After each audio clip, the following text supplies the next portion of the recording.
Hallo allemaal. Ik heb nog helemaal niks gedaan. Het kan alleen maar fout gaan van hier. Van harte welkom. Dat mag ik als nieuwe directeur van dit prachtige festival voor de allereerste keer tegen jullie zeggen. Fijn dat jullie er zijn. Ik heet jullie ook van harte welkom namens al die acteurs, technici, makers, ontwerpers, productieleiders, mensen achter de schermen, de vele podia hier in de stad. En natuurlijk alle mensen die ons ondersteunen, fondsen, noem maar op. Al deze mensen kunnen niet wachten om jullie de komende 11 dagen mee te nemen en te laten zien hoeveel moois het theater jullie te bieden heeft. En ik word gewoon meteen... ja. Nee, snap ik. Hoeveel het theater jullie te bieden heeft. En ook hoezeer het theater jullie gemist heeft. Dus enjoy the ride. Ik heet jullie ook welkom namens het team achter het Nederlands Theater Festival. U moet weten, die hebben de afgelopen 3 maanden zonder directeur moeten werken. En ze hebben dit huge festival neergezet. Dat wil iets zeggen. Ja, zeker. Ja. Ja, zeker. Dat wil iets zeggen over hoe goed ze zijn. En dan verderop in de stad is er nog een festival. Het Amsterdam Fringe Festival. En deze mensen hebben het afgelopen jaar tegen de klippen op ook een dijk van een festival neergezet. Wat mij betreft zijn dat strijders die ook nog eens een podium wisten te creëren voor een veelvoud van strijders die zoveel mooie dingen laten zien. Als je erover nadenkt, word je er eigenlijk een beetje stil van en krijg je daar ook kan je er heel veel hoop uitputten dat dat allemaal gebeurt. Ik wil jullie ook welkom heten namens Jeffrey Mulman en Aukje Verhoog, die voor de laatste keer hun festivaledities hebben samengesteld. En ja, wij zijn hun echt ontzettend dankbaar voor de liefde, toewijding en passie voor de podiumkunsten. Een hartelijk applaus voor Jeffrey en Aukje.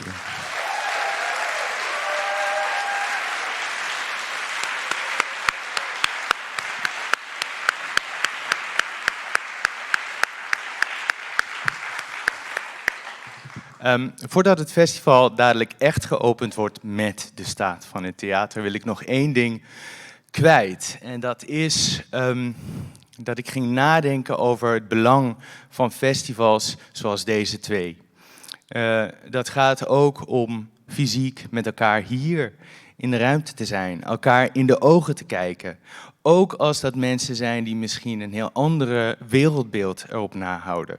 Hoe belangrijk dat is. Omdat je dan voelt dat we niet wegkwijnende lichtpuntjes zijn in een onmetelijke leegte. En ik moest denken aan, ik had een herinnering aan toen ik 16 was, nog thuis woonde in het Guldal, in het Heuvelland, Zuid-Limburg. Is daar heel erg dun bevolkt. En je hebt daar geen lichtvervuiling, dus het zijn hele heldere nachten. En dan sneakte ik wel eens het huis uit en ging in het naastgelegen weiland liggen tussen het hoge gras en keek dan naar boven. En die onmetelijke sterrenhemel.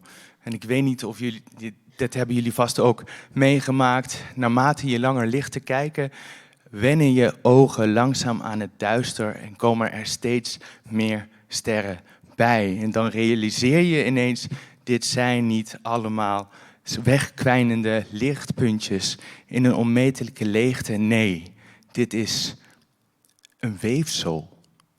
Dit is een weefsel. Dat heb ik af en toe ook in het theater. En ik wens jullie dan ook toe dat jullie de komende dagen aan het duister gaan wennen en voelen, we zijn een weefsel. Heel veel plezier. Dank u wel.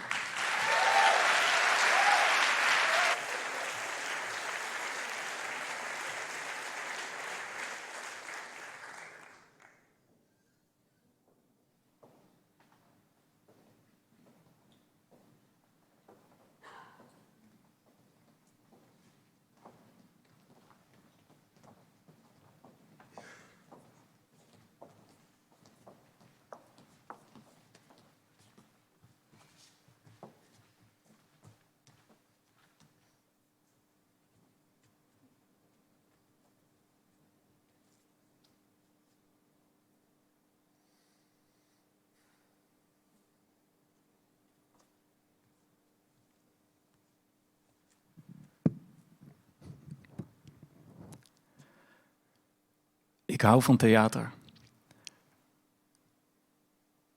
En dat besef ik eigenlijk nu pas nu ik hier sta, omdat ik jullie echt heb gemist.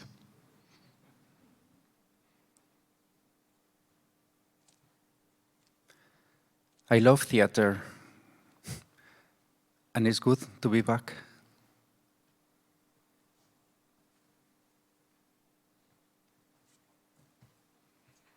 Ik hou van de spanning die je voelt voordat het begint. En dat ik ook altijd als ik in de zaal zit wel 10 keer mijn telefoon check of hij wel echt uitstaat. I love theater because I can be 6 years old again. Sitting on the red velvet chair and waiting for the miracle. Ik hou van theater omdat, net ook weer, toen ik hoofdpijn had, dat gewoon meteen verdwijnt zodra het doek opgaat. Het is wonderlijk. Het kan geen paracetamol tegenop.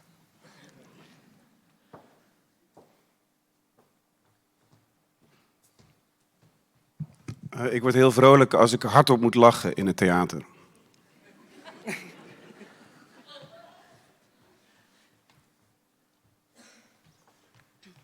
Dit ook, dat we niet zo goed weten wat we moeten doen. Het is altijd mooi als dat is in theater, vind ik. Ja, ik hou van theater omdat je iets mag zeggen. Dat je uitdaagt om iets te denken, voelen, iets te zeggen. Over het verhaal waarin we staan, het verhaal van deze wereld. Hi. I like theater because you can actually say whatever you want because it's just your character speaking, so it's fine. I love theater because it's an exercise of innocence. I like theater because it is essentially a verbal contract that we make with each other. We show up on stage, you listen to us. I will say something, she will say something back.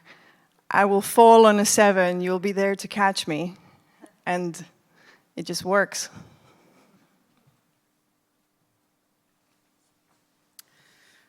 Ik hou van theater omdat ik me een hele dag zenuwachtig kan voelen. Een schouwburg binnen kan lopen. Al die zenuwen verdwijnen omdat theater structuur geeft en omdat ik weet wat ik hier moet doen.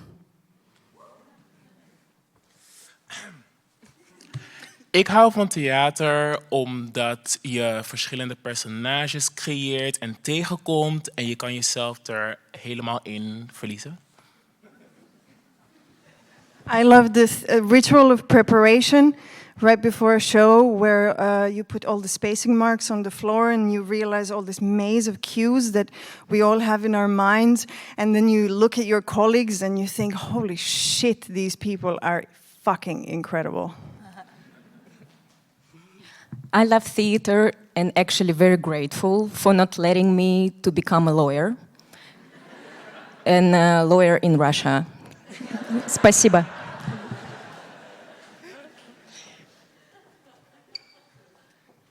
Yo amo teatro porque me permite hablar mi propia lengua y me hace sentir como en casa.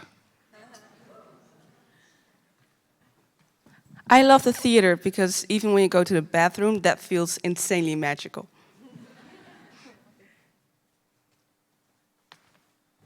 I really love when my mom and dad are coming to watch me.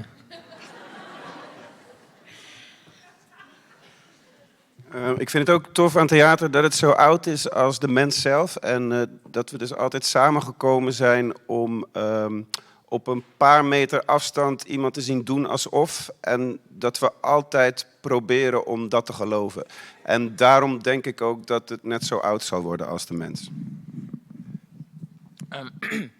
Ik hou van theater omdat het me laat vergeten hoe fucked up de wereld eigenlijk is. Ja,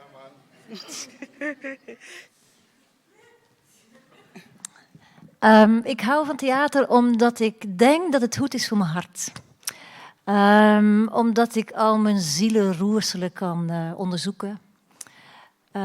Vooral ook omdat ik zoveel muren telkens door moet timmeren, bergen over moet, angst overwinnen, stress beheersen.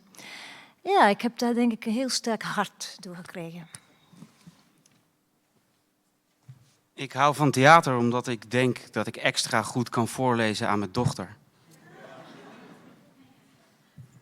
Ja volim kazalište jer me izvuklo iz Hrvatske.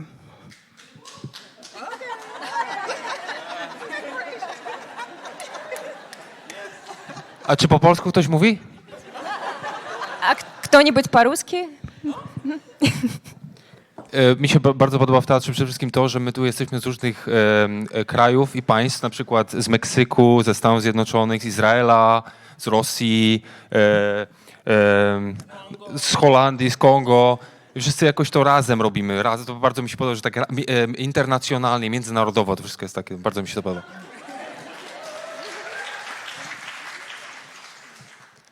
I like theatre because sometimes people kiss.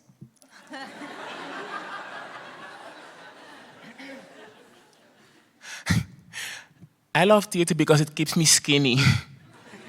I love theater because even like right now when you think, oh, you kind of know what we're doing, someone still might get naked.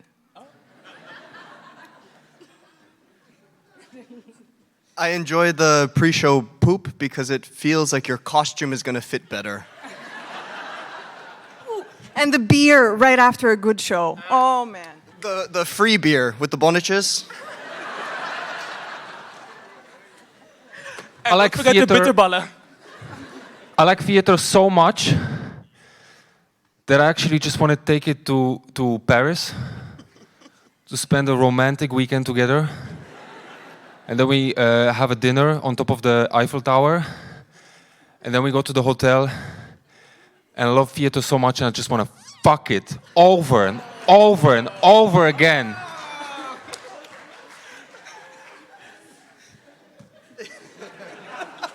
Ik hou van de technici, hè jongens?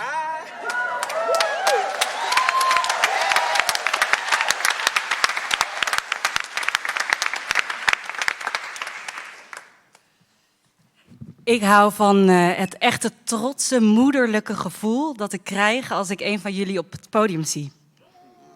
I like theater because you can practice interdependence and you can be a part of a machine and you can be the machine and you can pretend like there's a god and you can feel like one and you can see yourself from someone else's eyes. You can practice feeling and theater is a practice for life. Yo amo teatro porque me ha hecho viajar muchísimo. Me hizo conocer Brasil, me hizo conocer Italia, me hizo conocer Holanda, claro, me hizo conocer Rusia también, Moscú. Fuimos a... ¿Ah, sí? Fue lo mismo. Fuimos también a Alkmaar. Ik hou van theater omdat het zingeving geeft aan mijn leven. Ik hou van theater omdat ik eindeloos kan vallen. Ik hou van theater omdat het me herinnert aan dat ik ook nog een kind ben. Toen ik 3 jaar geleden moest stoppen met spelen, toen ben ik veel meer gaan blowen. En nu ik weer begin met toneelspelen, denk ik dat ik weer een stuk minder ga blowen. I really like theater because I normally really hate people, but theater it forces me to work with people because I can't do everything by myself. Ik hou van theater omdat de lelijkste lelijkheid schitterende schoonheid kan zijn in een ander licht of andersom. Ik hou van theater omdat als de voorstelling voorbij is, het ook echt weg is. Ja, en dat het steeds weer opnieuw begint. Dus het begint en het eindigt steeds weer opnieuw. Ja, het is een practice of life. In loslaten, in je ideeën over jezelf loslaten. Ja, dat. Ik hou van theater omdat ze een super lelijke foto van mij steeds gebruiken en dan super groot projecteren.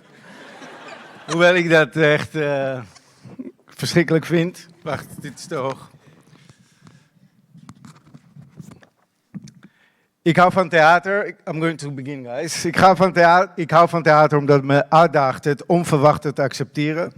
Net als het feit dat ik het nu niet over de pijn en schade heb die wij allemaal hebben meegemaakt in de afgelopen 1,5 jaar als sector en als mensen. Nog over het menselijke, financieel en creatief kapitaal dat is vernietigd. We stonden erbij en keken ernaar, machteloos. In ieder geval, ik was machteloos. Om hier iets wezenlijks over te kunnen zeggen, moet er eerst wat tijd overheen gaan. Ik ga het ook niet hebben over digitaal theater, Wouter. But I'm going to switch to English now, because there is somebody I would like to involve in this speech, and he's going to join us later. He's listening now, and I will present him to you in a minute. And I'd like him to know what we are talking about here. I love theater because I love losing myself in stories, narratives in every possible form. I love the concrete ones about childish, revengeful gods, and I love the conceptual ones about the golden toilet bowl. I love horror stories, but I also love tender ones. Imagine a monochrome painting, it's a complex image, so bear with me, hanging in a contemporary secular church, accompanied by minimalistic music, monochrome painting, secular church, minimalistic music, that for some reason moves you to tears. I love theater because it creates worlds from a narrative.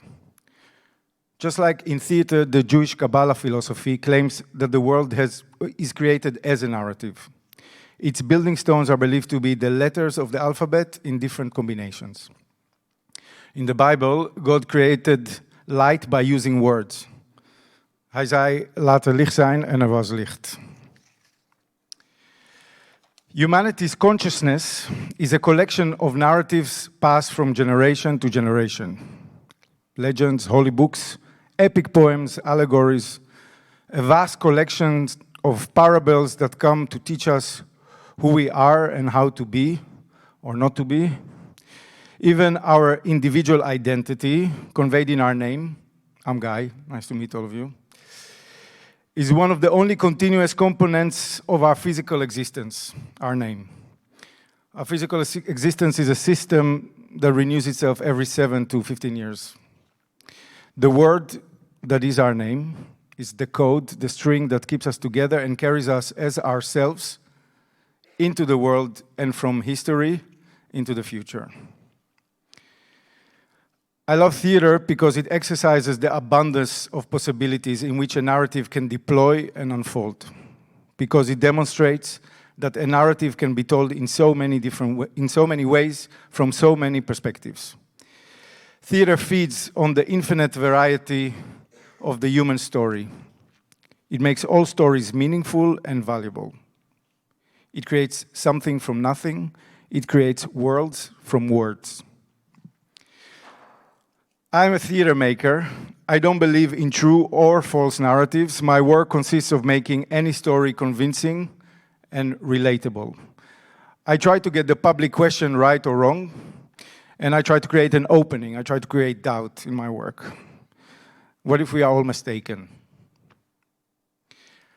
As a person, though, I find myself too often siding with one version of the truth, with very little doubt, as if I know exactly what's right to do. Even though I know better, a story told from one perspective is never complete. My story is that of a boy with a lot of alone time and a wild imagination, dreaming of the great big world, a world full of bohemian, smart and beautiful white people to whom I wanted to belong. Looking at the whole, I guess I can say my dream has come true. I was born to Moroccan immigrant parents that struggled to survive financially and were hurled with false promises into the land of milk and honey, Israel, which was really an underdeveloped desert with a tooth-breaking, colorless language. My mother never wanted to immigrate to Israel, but she followed my father. who followed his family, who followed the 2,000-year-old dream, the dream of being buried in the Holy Land. This Jewish age-old dream was more real than their prosperous reality in Morocco, where their ancestors lived for the last 1,000 years. This is the power of a narrative. They dreamed about a land of milk and honey, but got full-on racism instead. From being the Jewish minority in a Muslim country, they became the Moroccan minority in a Jewish state. From being a permanent invitee in Morocco to becoming the unwelcome newcomers in Israel. From people of pride to illiterate, primitives, and uncultured. Barely a level higher in the social ladder than the indigenous Palestinians. And in some bizarre turn of events, they substituted overnight the fear of being a vulnerable minority with the indifferent confidence of the loud oppressing majority, ignoring the basic rights of their Palestinian neighbors, their talgenoten. They joined the ruling narrative of kill and be killed. They held on to their David narrative, even though they became Goliath. Both my parents passed away, may they rest in peace, buried as they dreamed in their beloved Holy Land. And even though I escaped the flames of war, I still deal with the fire of this conflicting inner narrative. Am I an Arab or a Jew? Can I be both? Can one story carry in itself such conflicting narratives? Because mine does. Here in my new Holy Land, Netherlands, I find myself looking for peers, other artists, other obsessive readers, other Dutch Jews. But it's only when I meet one of my Arab-speaking sisters or brothers, it immediately feels like home. 2,000 years of relatively peacefully living together must have had their effect on our joint cultural DNA. And yet, the tension at the start of every such an encounter is unbearable. Am I a pro-Arab Israeli? Is she an open-minded Syrian? Can we trust each other? Will we grant each other the grace of 5 minutes open encounter as people rather than as abstract enemies? This initial dance is delicate and dangerous. It can result in a warm exchange or a closed door.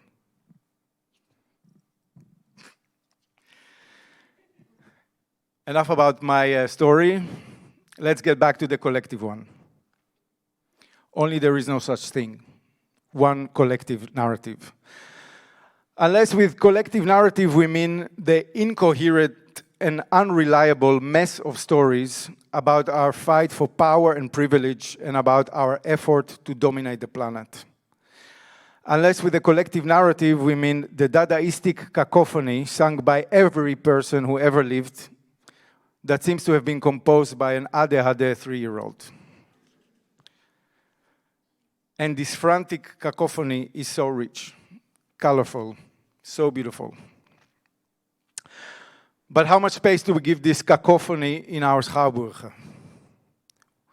What about the human multiplicity of voices? Who do we allow into our clan?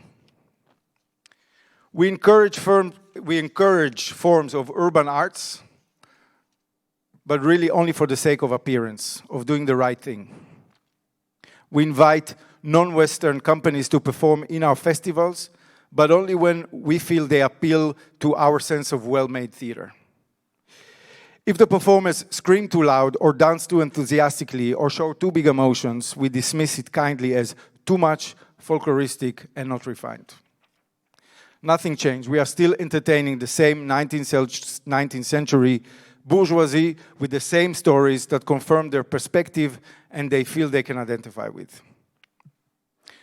So, my first new season's resolution, it's a new thing, is not to be convinced of my truth about theater, to doubt myself and look for new stories, to bend and twist into new forms, redefine my taste continuously. and as an artistic director to search for new voices, even though I might not understand them at first. Also, I would like to use this stage to tell the artists who signed the Weizman letter that I see them as well, sincerely.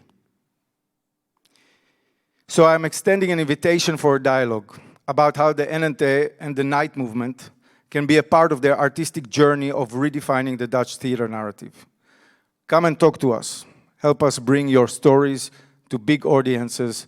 The door is open. We are in Groningen. Bring good shoes.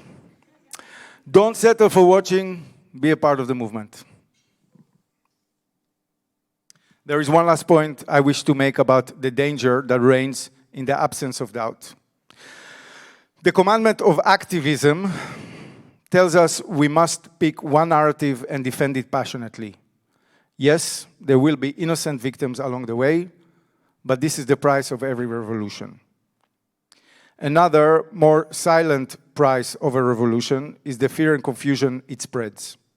Everyone is a suspect, and everyone fears making mistakes. But how about the society we are building in the meantime?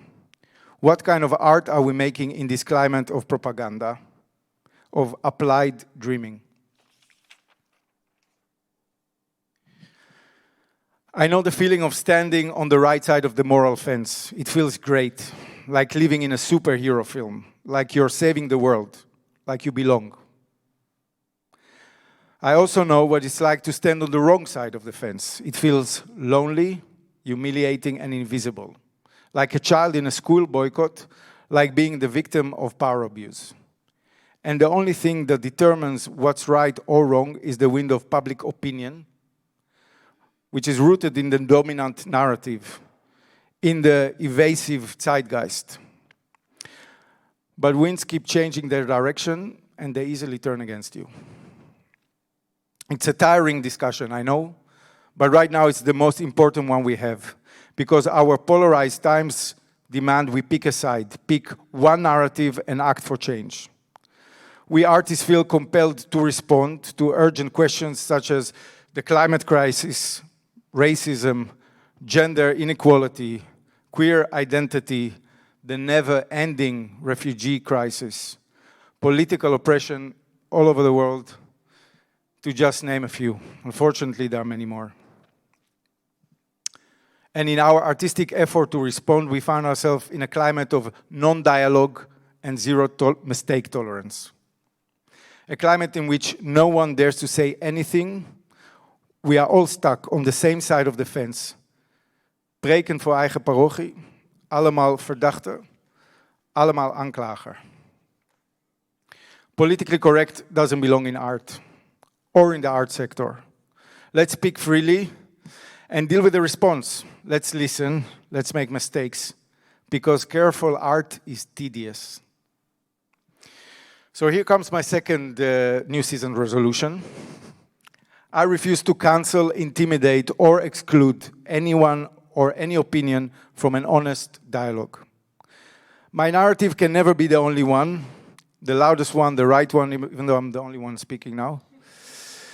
I won't participate in any violent boycott or canceling action because, like Jean Baudrillard said after 9/11, violence invents nothing. It initiates nothing. It simply carries things to the extreme. It puts the finishing touches on the existing orgy of power. Sounds righteous? That's because I haven't given up yet. Narratives shape our world, but just like us, the storytellers, they transform, hesitate, and are very inconsequential.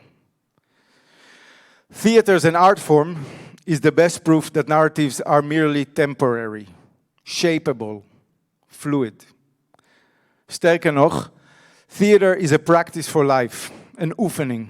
It's a game of shaping and reshaping our perception of a story, just like play. Theater is a playful exercise in not getting attached to one truth. The next story is that of a cancelled man, in the most literal sense of the word, who took control over his own narrative. He told his story with a pen sharper than a sword and gave shape to the world he was experiencing, to eventually saving himself. Now I really hope this technically is going to work, because we have Mohamedou Ould Salahi in Mauritania. We really hope Mohamedou could be here this evening with us. We almost managed, we're still working on it.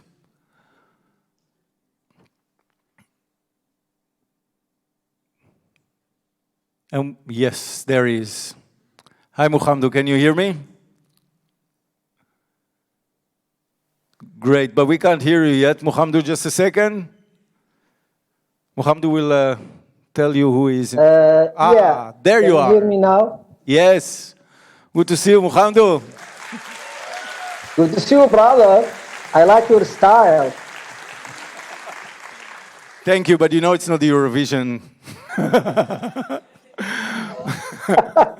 Mohamedou, we agreed before that instead of me telling about you, you can tell these beautiful people your story yourself. Would you mind sharing that with us? Thank you very much. Ik hou van jullie allemaal en ik hou van Nederland. That ends my Dutch, or almost. So, thank you so much, Guy, for inviting me, for having me to this beautiful place, with beautiful people, creative people, to invite me to the land of free people, the land of the Netherlands, a country that gives everyone a chance to speak their mind everywhere and whenever they want, without being harassed, without being afraid to be sent to prison, or even worse, to be killed or tortured. And ironically, when I heard you guys talking, I heard so many accents, I heard so many languages, and I didn't feel intimidated because I myself am different. And ironically, among those different people, different races, different languages, I find myself among people who are like me. They're just different. And I want to thank you, Guy. I want to thank Raja.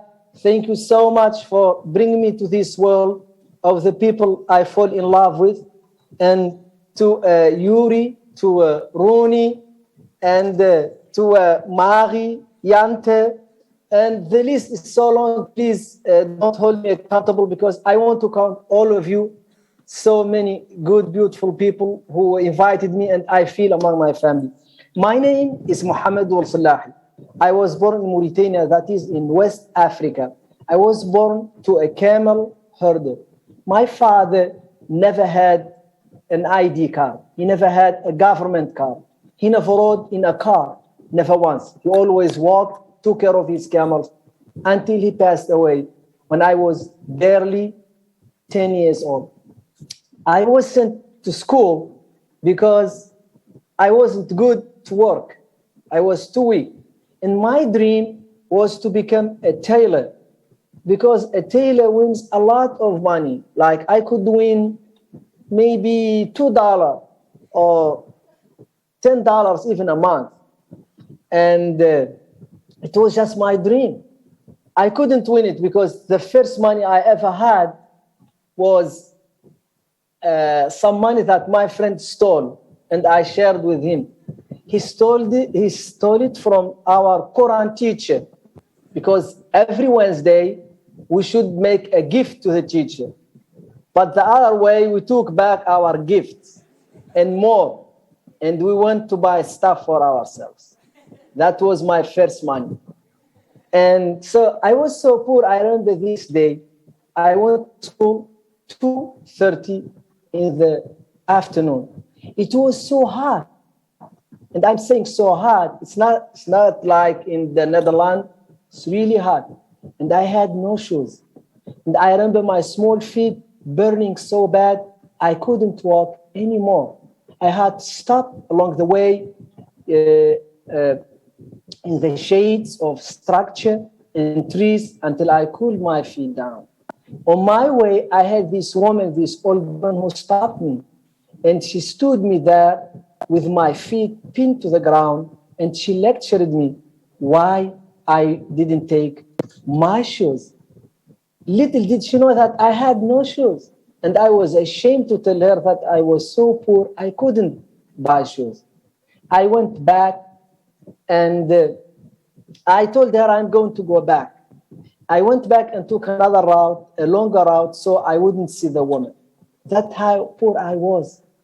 And I did very well to school, and I had a scholarship from Germany, and I studied electrotechnical engineering, telecommunication, microelectronics. Very boring, very long. It's just another way to say I had no life, because I sat in front of a computer and I wrote some code. And then the American came to save me. They kidnapped me after 9/11. And I was subjected to a special program, and I was tortured. I spent 15 years in closed prison in different countries. I was schlepped to Jordan, to Afghanistan, to Senegal, and to Guantanamo Bay. And I spent 15 years, and I spent 5 years under house arrest. So 20 years, more than a little bit over 20 years, I lost from my life.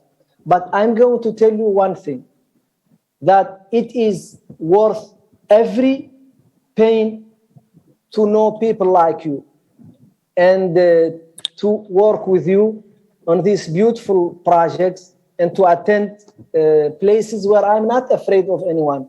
I'm not afraid of you. I could sleep with no fear, and I know that you would never hurt me.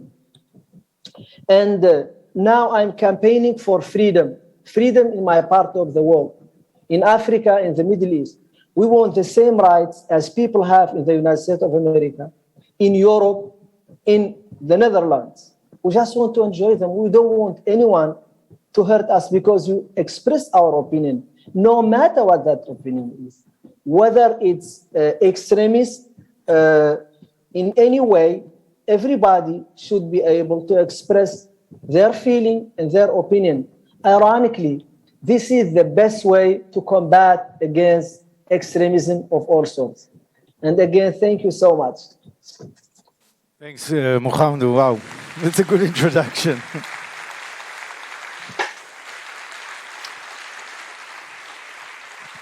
Thank you. So Mohammed wrote a text for a joint project we are doing together that's called Freedom.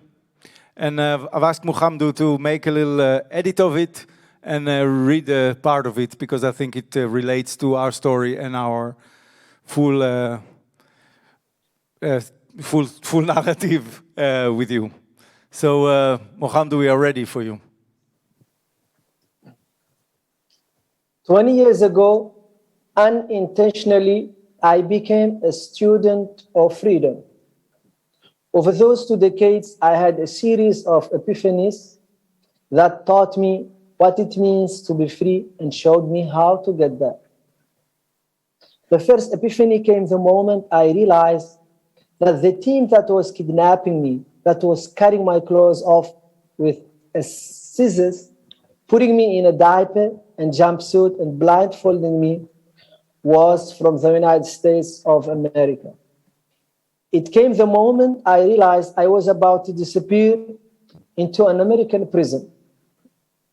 Scene from a documentary I've watched time and again in Germany about American prison danced through my mind. I could see it.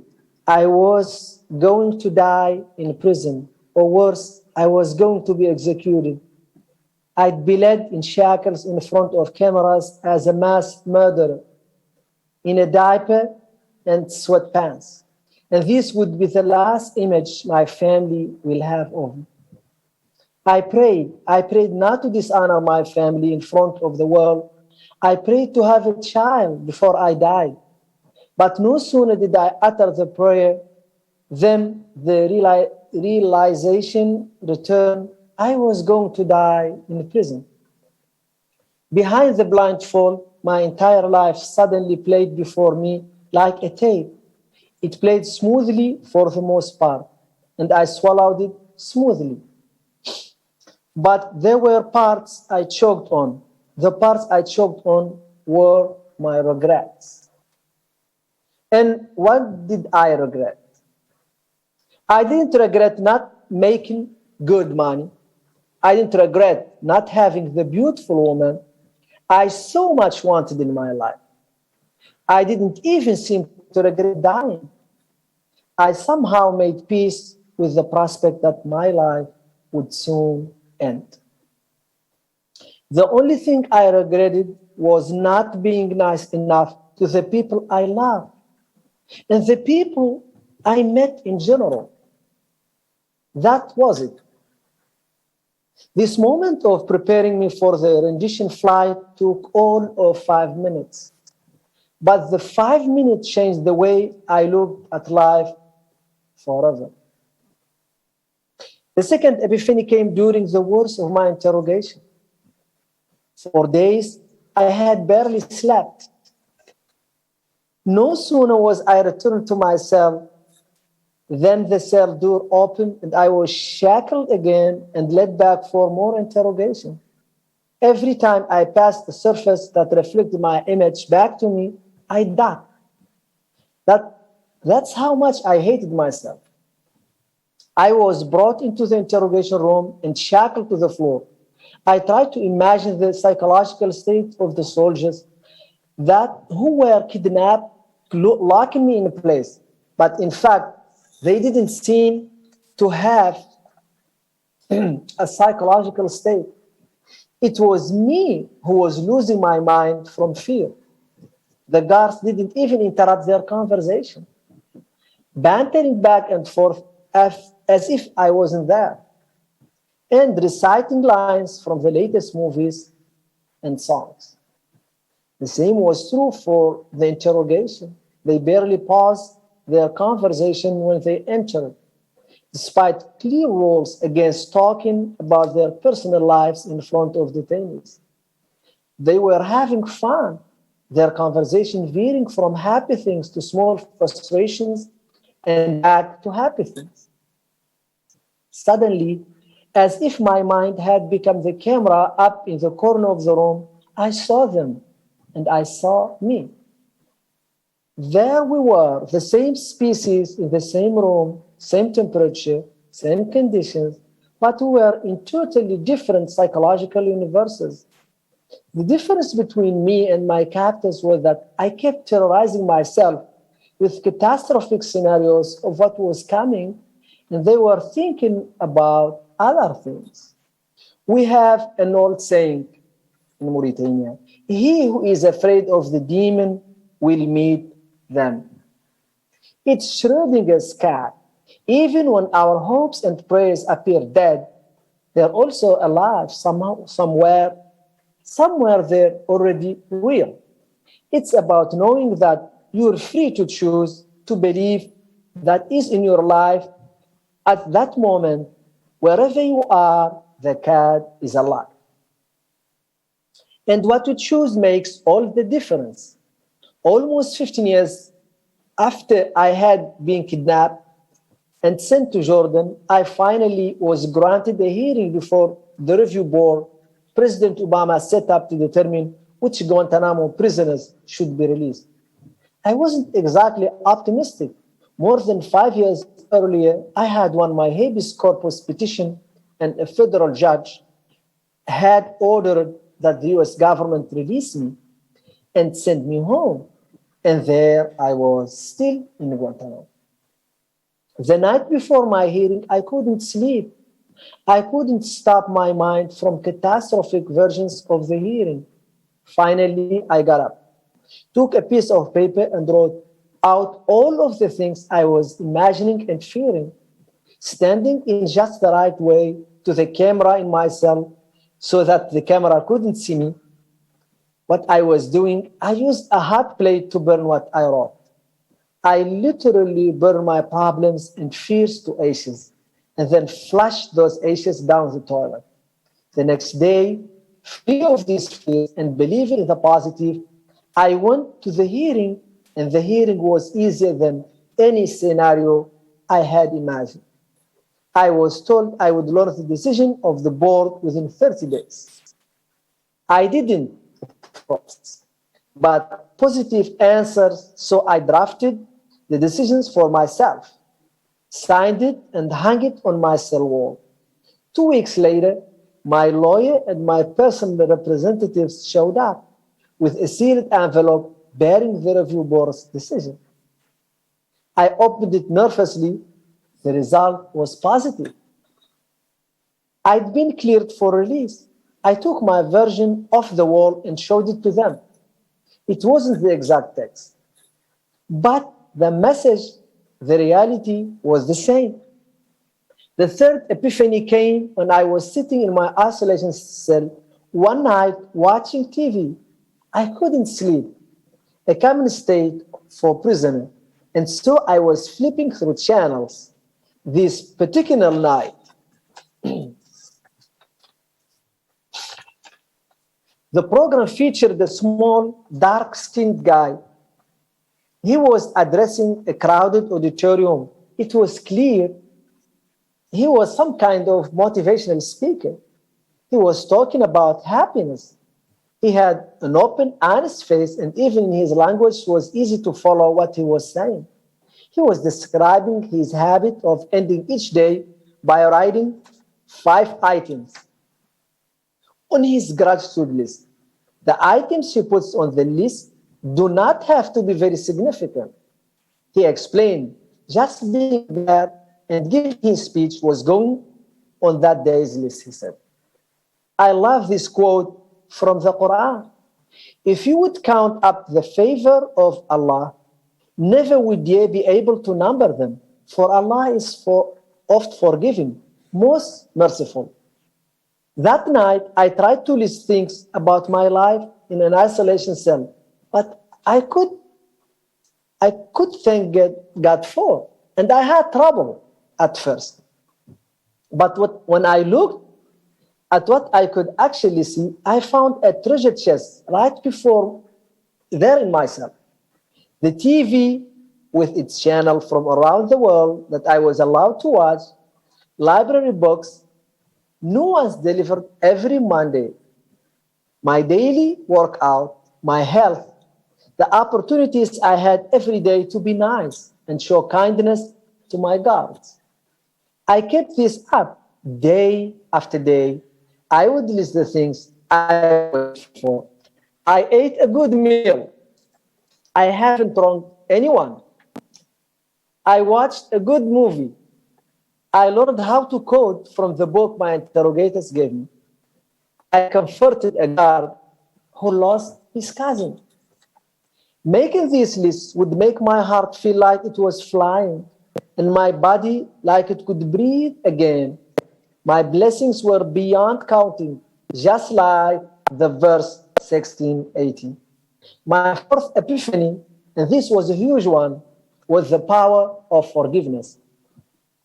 At my first press conference after my release, sitting with my American and Mauritanian lawyers, I said this: I forgive all the abuse and injustices I suffered, and I tell them all to go and rebuke them not.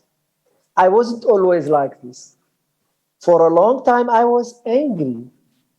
I couldn't help but dwell on the wrongs that I had suffered, wrongs that piled up day by day, delivered by people that proved time and again they had no intention to stop inflicting pain and suffering, let alone apologize for what they done. But I couldn't reconcile this anger with the kind of person I wanted to be. And slowly it dawned on me, as long as I was waiting for them to fix the wrongs, I was even more their prisoner. Anger, resentment, the desire that someone be punished, hate. When we feel these things, we voluntarily enslave our emotions to another person and allow that person to play with them. It's like chaining yourself and giving the person the end of the chain to hold. or like giving them a remote control for your emotions. But by going through the process of forgiving those who hurt me, I freed myself from a chain I had voluntarily put on myself.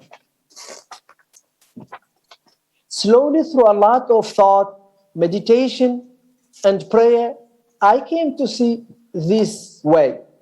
Instead of wishing that the tables turn around or that wrongs be righted, I started to understand the emptiness of such measures.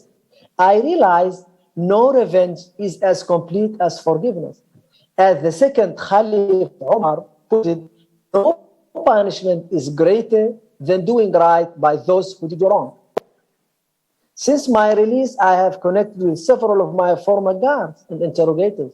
Some of them have reached out specifically to apologize. They had told me they are sorry for the way the United States treated me and the part they played in that treatment. I could tell they were relieved to have this conversation and how these apologies opened them to understanding that I had forgiven them. The last two epiphanies came through writing. For years, the only stories the world heard me were the stories the United States government told about me. And all of those stories had one purpose: to justify my indefinite detention and torture. As the Zimbabwean doctor and writer Nazip Marer has written, until the lion learns how to write, every story will glorify the hunter. From that moment, I landed in that black hole. I tried to write my own narrative. For 5 years, it was a process of repeated failure. And then finally, it was a process of hope. When Gitmo prisoners finally were allowed to meet with lawyers. When I met mine, I handed them the beginning of what became Guantanamo Diary. With their encouragement, I wrote more, sometimes even with the help of my guards. Every word I wrote made a dent in the links of my chains. Slowly but surely, I felt the grip of the chains ease. That sense of freedom came from finally controlling my story, but it also came through a process that writing forces you to do. Try this. Go and stand in front of a mirror and take a good look at yourself. It feels weird, probably. How can we see the deep universe and yet feel so uncomfortable and see so little when we look in the mirror? For years in Guantanamo, I literally couldn't look myself. Even for a second, I saw myself as an ugly sinner who should be ashamed of himself. I was trying to hide from myself all the time. A hard exercise at any time and basically impossible when you're in a prison cell, but still I find ways to hide.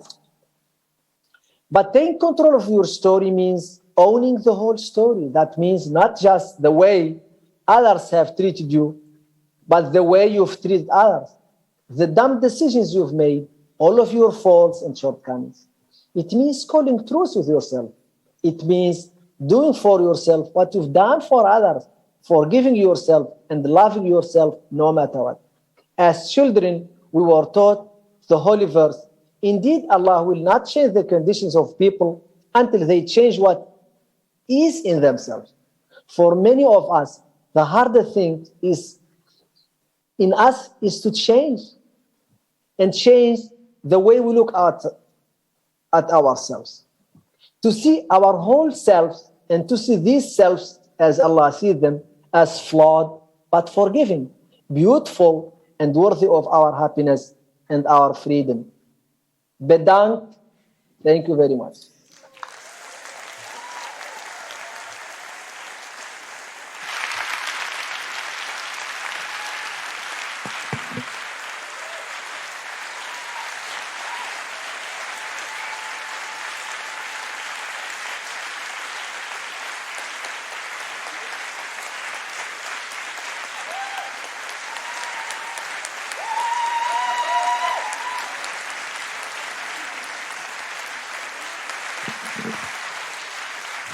Thank you so much, Muhamdu. I hope you could hear all the applause in the hall. I think they loved you. There is one last thing we want to say before we finish. De ouders van Wim over theater. Ja, het was goed te vinden. We konden de auto mooi dichtbij kwijt. We werden vriendelijk ontvangen en dan kon je je jas meteen ophangen. Kostte ook niks. Bakkie koffie smaakte ook goed. Mooie ruime plekken, we konden alles goed zien. Zat ook een pauze in. Echt een mooi theater ook van binnen. Goeie muziek. En ja, na afloop kon je een biertje drinken. Een wijntje. Goed geregeld allemaal.